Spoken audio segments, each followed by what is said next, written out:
एक बार पुनः आप सबका हार्दिक अभिनंदन अनोखी और अद्भुत कहानियों के इस मंच पर। आज की कहानी में थोड़ा ड्रामा है पर सबक है अनमोल। कहानी है सास और बहू की। प्रज्ञा की हाल ही में शादी हुई थी और वो अपने पति और ससुराल वालों के साथ एक संयुक्त परिवार में आकर रहने लगी। कुछ दिनों के बाद उसे एहसास हुआ कि वो अपनी सास के साथ घुल मिल नहीं पा रही है। प्रज्ञा की सास दरअसल रूढ़िवादी परंपरा की थी, जबकि प्रज्ञा आधुनिक जीवन शैली जीने में विश्वास रखती थी। जल्दी ही उन दोनों की राय और जीवन शैली में अंतर होने के कारण झगड़े होने लगे। दिन और महीने बीतते गए मगर उनमें से किसी ने भी अपना व्यवहार नहीं बदला। समय के साथ प्रज्ञा बहुत आक्रामक हो गई थी और अब वो अपनी सास से नफरत करने लगी थी।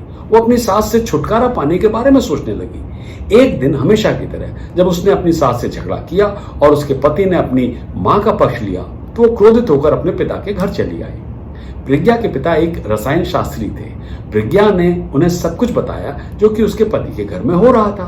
फिर उसने अपने पिता से कहा, आप एक रसायन शास्त्री हैं, मुझे थोड़ा जहर चाहिए जिससे मैं अपनी सास को देकर उससे छुटकारा पा लूं, वरना मैं वापस अपने पति के घर में जाने वाली नहीं।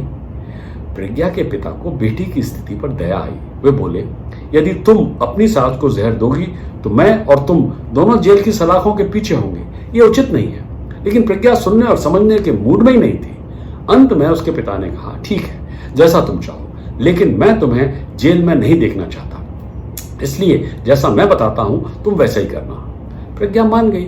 उसके पिता ने उसे थोड़ा सफेद पाउडर ला कर दिया और कहा, हर रोज दोपहर के भोजन और रात के खाने में इस पाउडर को थोड़ी सी मात्रा में अपनी सास के खाने में मिला देना। क्योंकि मात्रा कम होगी इसलिए वो जल्दी नहीं मरेगी, मगर धीरे धीरे कुछ महीनों में जब वो मर जाएगी तो लोग यही सोचेंगे कि उसकी स्वाभाविक रूप से मृत्यु हुई है।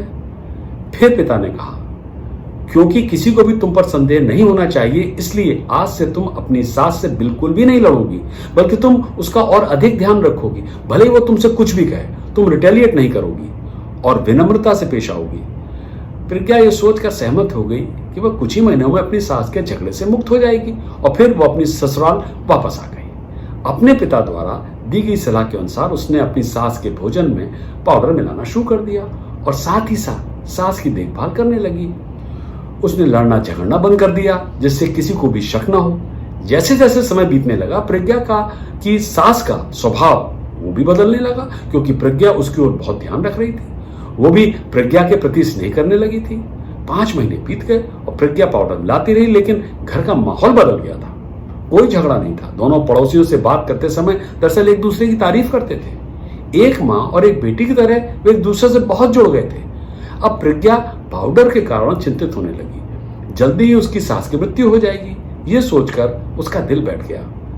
वो अपने पिता के घर गई और उनसे कहा, पिताजी, कृपया मुझे उस जहरीले पाउडर के प्रभाव को ठीक करने के लिए कोई एंटीडोट दो ना।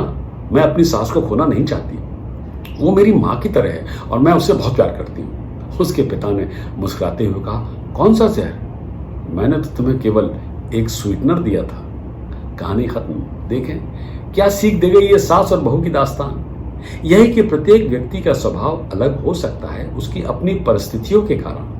इस वजह से अक्सर मतभेद भी हो सकते हैं, मगर हमें एक दूसरे को समझने और एक दूसरे के साथ अच्छे संबंध बनाने के लिए थोड़ा सा तालमेल बैठाने की कोशिश करनी चाहिए। और जब परिवार में इस तरह के मतभेद उत्पन्न होते हैं तो यह परिजनों का कर्तव्य है कि शांति और विवेक से काम लेकर स्थिति को काबू में करें, ताकि सही रास्ते की ओर मार्गदर्शन हो सके। उम्मीद है कहानी पसंद आई होगी। और हाँ, आप में से कई लोगों ने चैनल को सब्सक्राइब ही नहीं किया है, प्लीज करिए ना। कहानियों के इस ऑटोमेटिक अलर्ट्स के लिए मैं कब तक आपको अलर्ट्स देता रहूंगा, सोचने वाली बात है।